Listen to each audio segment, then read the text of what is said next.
asking yourself, how could he have built a deck that big and played it legally? Well, today I'm going to answer the question, how I built and played a 200 card deck. A deck twice the size of a commander deck. But before we get into that, hit that subscribe button, hit that like button, it's completely free, you won't regret it. And follow aside, let's answer that question. But first I need to give a little bit of background knowledge, a little bit of a story. Story time, everybody.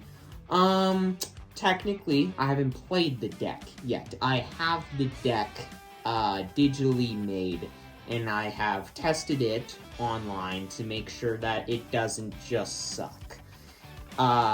It's called a battle box. Now, if you don't know what a battle box is, one, I would recommend actually building one of your own. You get to use whatever cards in your collection you want, and it's quite a bit of fun. But well, why am I bringing this up? What's a battle box, and what does this have to do with the 200 card deck? Well, what a battle box is it is one single deck. That can be any size you want, but I would recommend around 200 cards, probably 200 cards. That's about the good amount of. That's the perfect size. It's a little Goldilocks is perfect porridge, whatever reference I'm trying to say. Sorry. But, you build a deck, however big you want. In this case, I built it 200 cards big. And what you do is you take that deck, you shuffle it up with an opponent, and you each draw a 4-card hand. You have 20 life, and you play. But wait, 4-card hands? 200 card deck? 200 plus, possibly, card decks? In one deck? What about the other person's deck? Well, you each draw 4 cards from the same deck. So you share the same deck? How does that even work? Well, Battle Box, baby.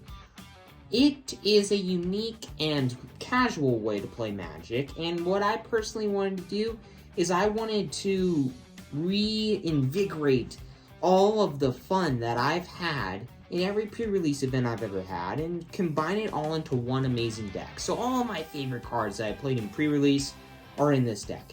In the one deck with all the cards that I've ever done pre-release with, in one deck.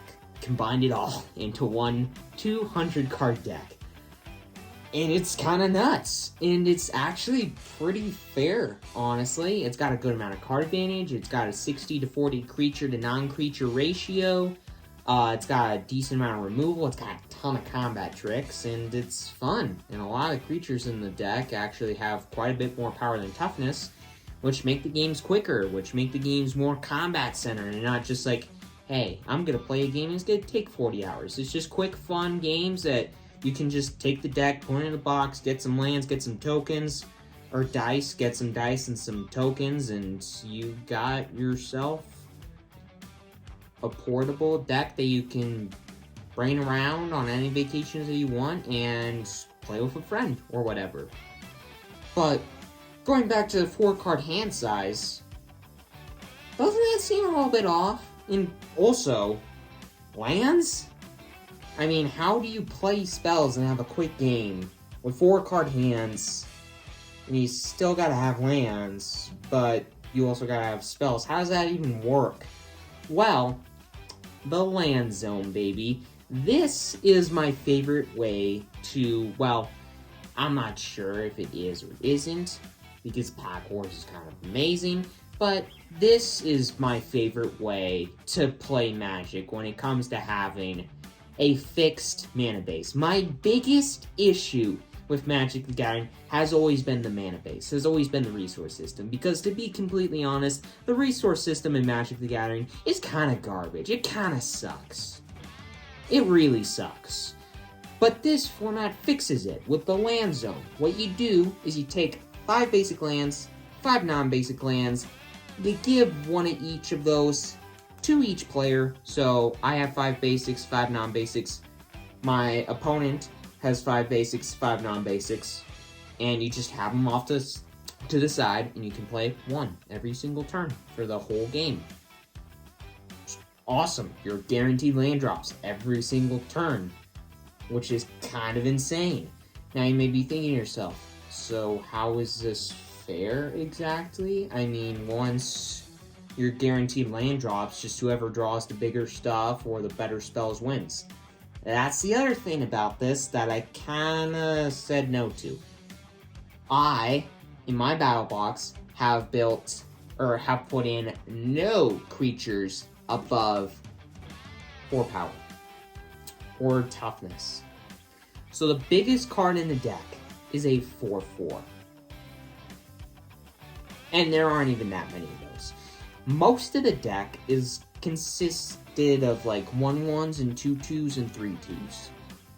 And the occasional 3/1 and 3/3.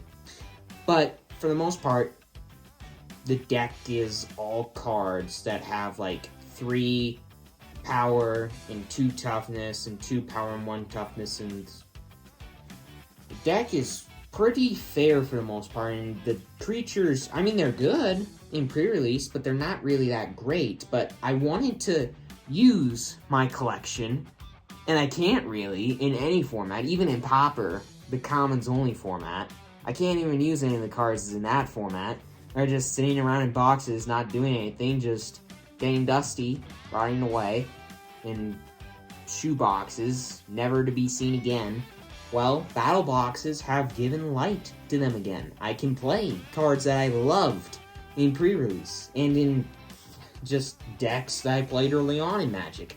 Again, I get to play with cards that I haven't seen in like years again, and it's awesome. And I think I'm gonna really enjoy it, and I hope you all do too.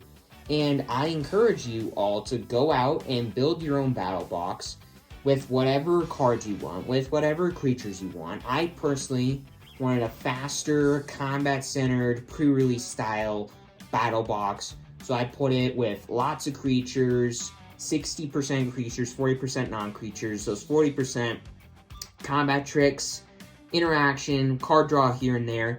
Creatures all have greater power than toughness for the most part, except for a few, like 3 or 4. And lots of smaller stuff, lots of little stuff. No big giant monsters, so if somebody top decks a monster, they won't just auto win. Or no flyers or unblockability in the deck, so if they draw those cards, it's not just auto win. I wanted to make it very fair, very fun, very fast, and I've enjoyed it.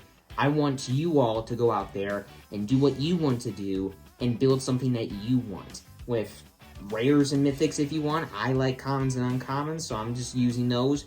You can use a mythic only battle box, a rare only battle box, a rare mythic only battle box, whatever battle box you want.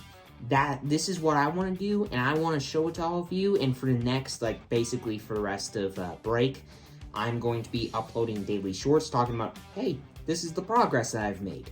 Currently, I've just built the deck digitally, and I've made sure that it actually works and doesn't suck. So, tomorrow, I'm going to look through my boxes, get out the cards. I'm going to be doing updates, seeing, hey, I've gotten all of these boxes. These are the cards. These are the cards I'm looking forward to playing. I'm going to showcase some of the cards and whatnot. But I hope that you enjoy it. I think it's going to be a ton of fun to actually show these games to you. They're not going to be super powerful. And it's not like, hey, boards get super massive wide because of all the interaction and combat tricks. But it's just going to be like classic, fun, combat-centered, early game days of Magic.